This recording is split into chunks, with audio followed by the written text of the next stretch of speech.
যুক্তরাষ্ট্র ইরান পারমাণবিক আলোচনায় উল্লেখযোগ্য অগ্রগতি। পদত্যাগ করলেন ওয়ার্ল্ড ইকোনমিক ফোরামের সিইও। ইরানের পরমাণু কর্মসূচিতে হুমকি তৈরি করার মতো কিছু আছে। ট্রাম্পের সঙ্গে দেখা করে $21 বিলিয়ন চাইলেন মামদানি। উত্তেজনা কমিয়ে শান্তি বজায় রাখার আহ্বান জাতিসংঘ মহাসচিবের। দীর্ঘদিনের পারমাণবিক বিরোধ নিষ্পত্তি এবং সম্ভাব্য মার্কিন হামলা এড়ানোর লক্ষ্যে যুক্তরাষ্ট্র ও ইরানের মধ্যে অনুষ্ঠিত আলোচনায় উল্লেখযোগ্য অগ্রগতি হয়েছে বলে জানিয়েছে মধ্যস্থতাকারী দেশ ওমান। সুইজারল্যান্ডে অনুষ্ঠিত বৈঠক শেষে ওমানের পররাষ্ট্রমন্ত্রী বদর আল বুসাইদি জানান নিজ নিজ রাজধানীর সঙ্গে পরামর্শ শেষে দুই পক্ষ শিগগিরই আবার আলোচনায় বসবে। আগামী সপ্তাহে ভিয়েনায় কারিগরি পর্যায়ের বৈঠক হওয়ার কথা রয়েছে। মধ্যপ্রাচ্যে যুক্তরাষ্ট্রের সামরিক সমাবেশের প্রেক্ষাপটে এই আলোচনা বিশেষ গুরুত্ব বহন করছে। সম্ভাব্য কোনো সমঝোতা হলে যুক্তরাষ্ট্রের প্রেসিডেন্ট ডোনাল্ড ট্রাম্পের হুমকির মুখে থাকা হামলার আশঙ্কা কমতে পারে। জেনেভায় অনুষ্ঠিত পরোক্ষ বৈঠকে ইরানের পররাষ্ট্রমন্ত্রী আব্বাস আরাঘচি এবং যুক্তরাষ্ট্রের প্রতিনিধিরা অংশ নেন।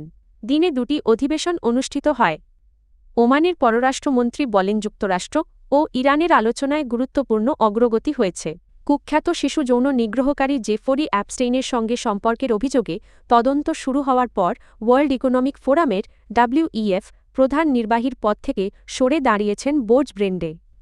অ্যাডভার্টাইজমেন্ট মার্কিন বিচার বিভাগ জানায়, এপস্টেইনের সঙ্গে ব্রেন্ডের অন্তত 3টি ব্যবসায়িক ডিনার এবং ইমেইল ও টেক্সট মেসেজের মাধ্যমে নিয়মিত যোগাযোগের প্রমাণ পাওয়া গেছে।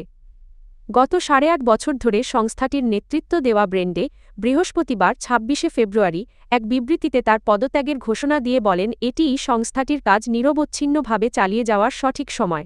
যদিও তার আনুষ্ঠানিক বক্তব্যে সরাসরি অ্যাপস্টেইনের নাম উল্লেখ করা হয়নি, তবে অপ্রয়োজনীয় বিভ্রান্তি এড়াতেই তিনি এই সিদ্ধান্ত নিয়েছেন বলে জানিয়েছেন। বোর্জ ব্রেন্ডের পদত্যাগের পর ওয়ার্ল্ড ইকোনমিক ফোরামের কো-চেয়ার আন্দ্রে হফম্যান এবং ল্যারি ফিঙ্ক একটি যৌথ বিবৃতিতে জানিয়েছেন যে ব্রেন্ডে ও অ্যাপস্টেইনের সম্পর্ক নিয়ে একটি স্বতন্ত্র তদন্ত সম্পন্ন হয়েছে। বাইরে থেকে নিয়োগ দেওয়া আইনি পরামর্শকদের দ্বারা পরিচালিত এই তদন্তে নতুন কোনো উদ্বেগের বিষয় খুঁজে পাওয়া যায়নি। ইরানের পারমাণবিক কর্মসূচি আবারও আন্তর্জাতিক আলোচনার কেন্দ্রে উঠে এসেছে। তেহরান চুক্তিতে রাজি না হলে সম্ভাব্য সামরিক পদক্ষেপের ইঙ্গিত দিয়ে মধ্যপ্রাচ্যে বিমান ও যুদ্ধজাহাজ মোতায়েন করেছে যুক্তরাষ্ট্র। 19 ফেব্রুয়ারি মার্কিন প্রেসিডেন্ট ডোনাল্ড ট্রাম্প সতর্ক করে বলেন, অর্থবহ চুক্তি না হলে খারাপ কিছু ঘটতে পারে। তিনি পুনর্ব্যক্ত করেন, ইরানকে পারমাণবিক অস্ত্র অর্জন করতে দেওয়া হবে না। ইরান পারমাণবিক বোমা তৈরির অভিযোগ অস্বীকার করলেও আন্তর্জাতিক পরমাণু শক্তি সংস্থা IAEA সহ অনেক দেশ এই বিষয়ে সন্দেহ প্রকাশ করে আসছে। গত জুনে ইসরায়েল ইরান 12 দিনের সংঘাতের সময় ইরানের গুরুত্বপূর্ণ পারমাণবিক স্থাপনাগুলোতে হামলার পর দেশটির কর্মসূচির বর্তমান অবস্থা পুরোপুরি স্পষ্ট নয়। সংঘাতে যুক্তরাষ্ট্র ইস্পাহান, নাতাঞ্জ ও ফোর্দোর পারমাণবিক স্থাপনায় হামলা চালায়। প্রেসিডেন্ট ট্রাম্প দাবি করেন, এসব স্থাপনা সম্পূর্ণ ধ্বংস করা হয়েছে। নিউ ইয়র্ক সিটির নবনির্বাচিত মেয়র জোহরান মামদানি ওয়াশিংটনে মার্কিন প্রেসিডেন্ট ডোনাল্ড ট্রাম্পের সঙ্গে একটি গুরুত্বপূর্ণ বৈঠক করেছেন। হোয়াইট হাউসের ওভাল অফিসে অনুষ্ঠিত বৈঠকে মামদানি নিউ ইয়র্কের আবাসন সংকট মোকাবিলায় একটি বড় পরিকল্পনা তুলে ধরেন। তিনি কুইন্সের সানিসাইড ইয়ার্ডে 12,000 সাশ্রয়ী মূল্যের বাসা নির্মাণের প্রস্তাব দেন এবং এজন্য ফেডারেল সরকারের কাছে $21 বিলিয়ন অনুদান চান।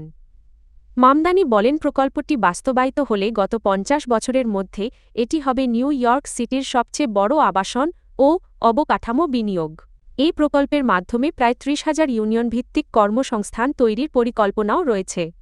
বৈঠকে মেয়র মামদানি একটি প্রতীকী সংবাদপত্রের শিরোনাম তুলে ধরেন, Trump to city, let's build. 1975 সালের Ford to city, drop dead শিরোনামের ইতিবাচক প্রতিক্রিয়া হিসেবেই এটি উপস্থাপন করা হয়।